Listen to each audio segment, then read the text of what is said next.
अरूको ठेगान छ।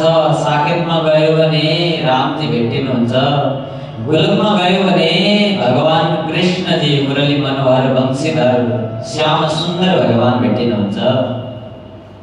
ब्रह्मलोकमा गयो भने ब्रह्माजीको वास छ, वैकुण्ठमा गयो भने भगवान विष्णुको वास छ।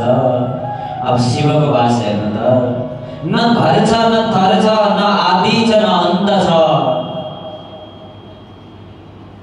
न घर न थर न आदि न अन्त्य भएको परमात्मा। भक्त मन्दिर त जान्छन्, खोज्दा त खोज्दछन्, तर परमात्मा सिद्धिमिति भेटिँदैन। अरू सबैले म मन्दिरमा छु भन्दछन्, तर मेरो प्रभुले के भन्नुहुन्छ, म त तिमी सबैको हृदयमा छु, म तिमी सबैको मन मन्दिरमा छु।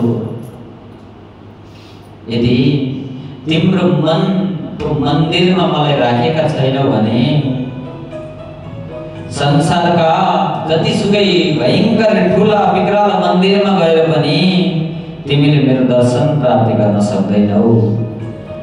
यदि त्यो हृदयभित्र तिम्रो हृदय तिम्रो मनको मन्दिरमा मलाई विराजमान गरेका छौ भने म त सर्वत्र देखिन्छु, सर्वत्र तिमीले मलाई प्राप्ति गर्नेछौ।